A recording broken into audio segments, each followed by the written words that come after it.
Halo, selamat malam. Ini 30 menit sebelum webinar magang ke Jepang bersama Japan FVP dimulai.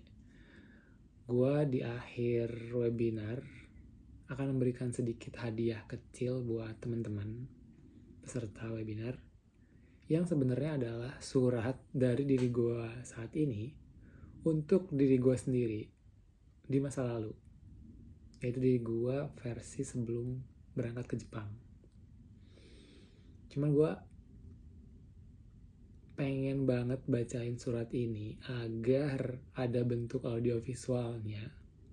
Sebab nanti setelah webinar sebenarnya surat ini akan gue kasih untuk teman-teman. Tapi berupa PDF agar dibaca. Cuman bila di kemudian hari akhirnya video ini diupload, mungkin akan lebih terasa feel-nya dari gue yang nulis surat untuk teman-teman. Suratnya begini. Coba gue bacakan ya. Halo Denny. Kalau surat ini sampai kepadamu, mungkin kamu masih sedang belajar hiragana. Masih menghitung berapa biaya yang harus disiapkan. Masih membayangkan Jepang sebagai tempat yang jauh, asing, dan penuh harapan. Kamu mungkin sedang cemas. Takut gagal saat wawancara. Takut gak lolos. Takut tidak cukup pintar. Takut tidak cukup kuat. Tapi setelah hampir 3 tahun menjalani hidup di Jepang, ada beberapa hal yang ingin kusampaikan. Bukan agar perjalananmu menjadi lebih mudah, tapi agar langkahmu menjadi lebih sadar. Karena mungkin yang penting bukan seberapa cepat kita berangkat, melainkan seberapa siap kita melangkah. Saya berharap tahu bahwa memahami sistem lebih penting daripada bekerja keras. Dulu, aku berpikir kerja keras bisa menyelesaikan hampir semua masalah. Tapi ternyata enggak. Di Jepang, kerja keras tetap penting. Tapi memahami sistem seringkali lebih menentukan. Kamu perlu memahami, pertama, siapa bertanggung jawab terhadap apa. Kedua, bagaimana aturan itu bekerja. Tiga, apa hak dan kewajibanmu. 4, dan bagaimana sebuah keputusan itu dibuat. Itu harus kamu pahami. Karena orang yang memahami sistem biasanya bisa melangkah lebih tenang daripada orang yang hanya mengandalkan tenaga. Pelajaran yang bisa diambil dari poin ini adalah jangan hanya belajar cara bekerja. Belajarlah memahami medan tempat kamu bekerja. Saya berharap tahu bahwa kerja keras saja tidak cukup. Ini mungkin pelajaran paling menyakitkan. Ada hari-hari di mana kamu merasa sudah memberikan yang terbaik. Tetapi hasilnya tetap tidak sesuai harapan. Saat itu aku sadar. Kerja keras itu adalah syarat, bukan jaminan. Selain usaha, ada juga komunikasi, konsistensi, kepercayaan, dan kemampuan beradaptasi. Itu yang lebih penting dibanding kerja keras.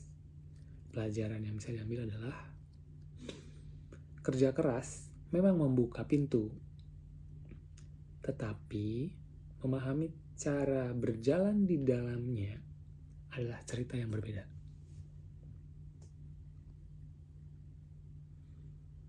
Saya berharap tahu bahwa tidak semua hal akan dijelaskan secara langsung.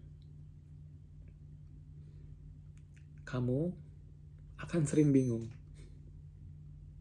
Bukan karena orang Jepang tidak mau membantu, tapi karena banyak hal dianggap sudah dipahami tanpa perlu dijelaskan. Jadi mereka tuh nggak ngejelasin ke kamu secara gamblang, secara langsung, tapi kamu diharapkan mengerti. Kalau di Jepang itu namanya kuki wo yomi. Jadi kita diharapkan mampu atau cerdas dalam membaca udara, membaca suasana gitu. Kadang instruksi itu hanya setengah kalimat, kadang nggak ada teguran walaupun salah, misal dibiarkan dilihat sebenarnya. Kadang nggak ada pujian sama sekali. Kamu harus belajar membaca situasi itu tadi karena banyak yang nggak dijelaskan secara langsung. Pelajarannya adalah di Jepang mendengar seringkali tidak cukup. Dengar doang. Kamu juga harus belajar mengamati. Saya berharap tahu bahwa mengamati juga merupakan bentuk belajar. Yang tadi nih. Ini mungkin bagian favoritku, pelajaran favorit. Banyak hal yang aku pelajari bukan dari buku, tapi dari cara senior bekerja. Misalkan dia ngerapihin lagi barang atau alat yang udah dia pakai ke tempat semulanya gitu. 3S nanti dipelajarin di LPK tuh. Cara mereka menyapa, ada aisatsu dan segala macamnya tiap pagi, tiap ketemu. Itu juga pelajaran yang diamati. Kalau misalkan salah, cara mereka meminta maaf juga bagus, dan itu juga saya pelajari atau aku pelajari. Lalu aku juga belajar cara mereka menyelesaikan masalah. Misalkan ada masalah, gimana cara menyelesaikannya ya? Itu. Biasanya sih ada hierarkinya. Jadi dari mulai paling bawah nih, dari junior. Kalau ada masalah lapor ke senpai. Senpai lapor ke Rida, top leadernya. Dari Rida baru ke atas gitu. Jadi kalau ada masalah, lapornya dari hierarki terbawah sampai ke atas. Nanti di atas kasih instruksi nyampe ke bawah. Begitu. Jadi semua orang di tim akan tahu, oh ada masalah ini, oh harus diselesaikan dengan cara yang seperti ini. Kayak gitu. Nah itu tuh gak diajarin, tapi kita wajib ngerti, tapi dengan cara mengamati sendiri. Gitu. Pelajarannya adalah gak semua guru berdiri di depan kelas. Kalau kata Kak Hajar Dewantara, semua orang tuh guru. Jadi kita belajar dari siapapun, dimanapun, kapanpun. Gitu. Saya berharap tahu bahwa harmoni tim lebih penting daripada kecepatan individu. Dulu aku berpikir yang paling penting adalah menjadi yang paling cepat, tapi ternyata tidak selalu. Dalam banyak situasi, Jepang lebih menghargai orang yang bisa bergerak bersama tim karena pekerjaan bukan perlombaan individu, melainkan upaya bersama. Nah, ini yang jadi pelajaran juga bagiku. Kayak dulu sebelum berangkat kan taunya kerja keras, kerja cepat, banyak segala macam. Tapi ternyata Jepang tuh punya yang namanya wa atau harmoni. Jadi Jepang sangat menjunjung tinggi nilai harmoni di tim, di sosial, di segala aspek. Maka kerja di Jepang itu, iya pace-nya cepet, tapi bukan cepet-cepetan. Kita harus bisa lagi tuh membaca suasana, membaca rekan kerja nih, misalkan ada yang lambat, misalkan atau misalkan ada yang butuh bantuan, kita bantu, kita backup, gitu segala macam.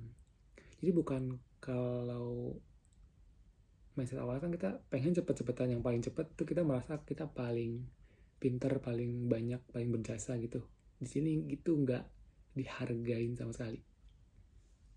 Gitu. Jadi awal-awal juga merasa, oh gila, gue kerjanya cepat, banyak, gitu segala macam, tapi bukan itu yang dihargai dan bukan itu yang dituntut di sini. Tapi kita harus work as a team, kerja sebagai tim, tapi juga harus ngikutin flow-nya dan ritmenya teratur, gitu segala macam. Itu harus pinter-pinter bacanya, saling backup, karena kita tim. Ingat, pelajarannya adalah menjadi hebat sendirian tidak selalu lebih baik daripada bertumbuh bersama. Saya berharap tahu bahwa ada ekspektasi yang tidak pernah diucapkan. Gak semua peraturan tuh ditulis, gak semua harapan diucapkan. Ada hal-hal yang hanya bisa dipahami melalui pengalaman, datang tepat waktu misalkan, menjaga kebersihan, mengembalikan barang ke tempat semula, memikirkan orang lain sebelum diminta. Itu ada hubungannya dengan apa ya? Pernah dengar istilah apa ya? Omoiyari. Jadi kita harus omoiyari tuh nah itu tadi, memikirkan orang lain, memikirkan kondisi orang lain. Misalkan kalau kita melakukan ini, gimana ya orang lainnya? Misalkan kalau tadi nih jaga kebersihan, misalkan kita habis pakai toilet, kan setelah kita pasti ada orang lain yang mau pakai ya.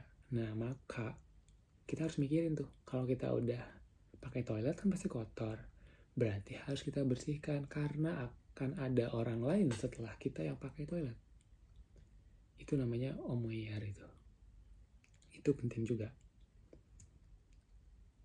Pelajaran di sini yang bisa diambil adalah karakter seorang sering terlihat dari hal-hal kecil yang tidak diawasi. Karena tadi aturan yang gak tertulis, gak semua harapan diucapkan, jadi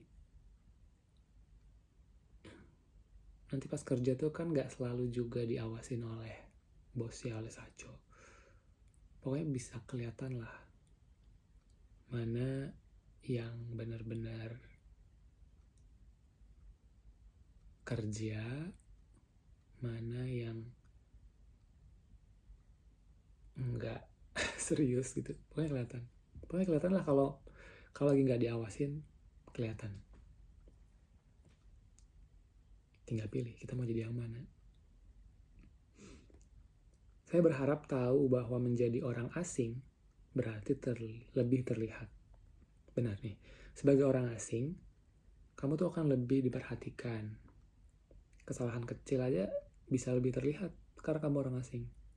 Cara bicara juga kelihatan karena beda kan, ada namanya dialeknya, ada logatnya, ketahuan beda sama native. Tingkah laku juga lebih diperhatikan. Pasti awalnya merasa nggak nyaman, tapi lama-lama aku menyadari itu tuh bukan hukuman, itu adalah bentuk tanggung jawab. As foreigner, as Indonesian citizen, aku orang asing di negara Jepang, berarti aku tuh bukan cuma diriku, tapi aku juga representasi dari Indonesia, maka aku harus berlaku dengan penuh kesadaran. Aku membawa nama Indonesia di sini, gitu. Pelajarannya adalah saat membawa nama diri sendiri, kita juga membawa nama tempat asal kita. Dari mana? Indonesia. Indonesianya di mana? Melekat. kepada diri kita sendiri. Saya berharap tahu bahwa kesepian adalah bagian dari perjalanan. Tentu, gak semua hari akan menyenangkan. Aku juga pernah stres, pernah burn out, pernah depresi, bahkan sampai ke psikiater. Ada malam-malam ketika kamar ini terasa sangat sunyi. Ada momen ketika rindu rumah, tentu homesick. Siapa yang gak homesick jauh dari rumah? Rindu bahasa Indonesia bahkan karena jarang dipakai, mungkin karena juga jarang ada teman lawan bicaranya menggunakan bahasa Indonesia. Rindu juga makanan-makanannya tentu saja dari Indonesia. Walaupun di sini juga ada beberapa bahan makanan dari Indonesia, tapi kan harganya mahal karena impor. Akhirnya kita harus makan makanan sini untuk adaptasi dan berhemat. Juga akan rindu orang-orang yang memahami dirimu tanpa perlu banyak penjelasan. Keluarga. Dan itu normal. Gak apa-apa. Karena pelajarannya adalah kesepian itu bukan tanda kamu gagal.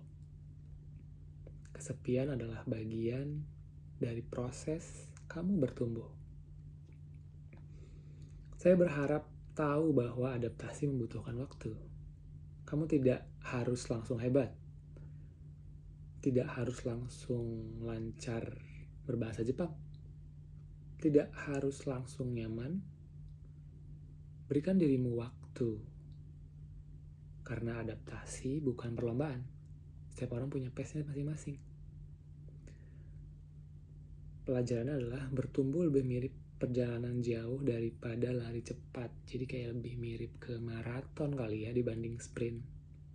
Kita tuh jaraknya jauh, 42 km. Bukan sprint yang cuma 100 meter. Maka kita harus kencang mungkin, optimal mungkin. Tapi kita harus pelan-pelan mengatur ritme, mengatur nafas. Karena jaraknya perjalanannya jauh. Kadang-kadang istirahat, minum, ambil refreshment gitu, capek istirahat, terus lanjut jalan lagi. Begitu. Saya berharap tahu bahwa Jepang sedang membentuk diriku juga. Awalnya aku datang ke Jepang buat bekerja, betul. Lalu aku berpikir aku datang untuk belajar. Hari ini aku menyadari Jepang juga sedang membentukku, membentuk cara pandangku, membentuk kesabaranku, membentuk pertanyaanku tentang hidup, membentuk siapa diriku hari ini, dan mungkin suatu hari nanti ketika perjalanan ini selesai, yang paling berharga bukan uang yang ku bawa pulang, melainkan manusia yang berhasil ku bentuk selama perjalanan ini. Karena aku juga percaya kita adalah apa yang kita makan. Kita kan punya badan nih, ada badan fisik, yang juga non fisik, ada banyak wadah dalam diri. Kalau di Hindu atau Buddha, Hindu kalau salah, ada namanya Pancamaya Kosa. Kalau nggak Hindu, Buddha. Nah, kayak badan yang fisik ini berarti dikasih makannya makanan tempe, nasi, dan lain-lain. Itu yang membentuk kita juga. Badan pikiran berarti dikasih apa nih? Kamu baca buku kah? Nonton berita kah? Nonton podcast kah? Nonton apakah? Dan segala macam yang ngisi kepalamu. Jiwa juga perlu dikasih makan. Jadi semua yang ada dalam diri kita itu dibentuk oleh apa yang kita makan, apa yang kita alami. Gitu. Pelajarannya, kadang kita pergi untuk mencari sesuatu. Tapi di tengah perjalanan kita justru menemukan diri kita sendiri. Dan itu yang terjadi pada dirimu nanti. Kalau suatu hari nanti benar-benar sampai di Jepang, jangan hanya bertanya, bagaimana cara bertahan di sini. Tapi kamu harus juga nanya, aku ingin jadi manusia yang seperti apa sih setelah perjalanan ini selesai? Menurutku itu pertanyaan yang lebih penting dan harus kamu sadari. Karena uang bisa membuatmu berangkat. Iya betul, karena pesawat tiketnya dibayar pakai uang. Tapi tujuanlah yang membuat kamu bertahan, membuat manusia bertahan. Kita punya tujuan, jadi akan punya spark setiap hari untuk bangun pagi. Dibanding orang yang gak punya tujuan, agak bingung. Di jalan, misalkan kamu ketemu orang jalan, mau kemana pak? Surabaya. Oh dia jelas tujuan Surabaya, berarti harus naik bis ini, turun sini, tiketnya segini, jam segini. Kalau misalkan kamu ketemu orang jalan, mau kemana pak? Gak tahu nih. Dia gak bakal kemana-mana, tetap keadaan di situ terus aja, gak bakal kemana-mana.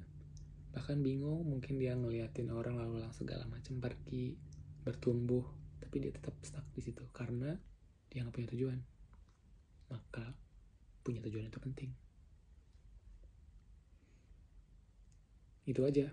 Salam hangat dari Denny versi tahun ketiga di Jepang. Bye.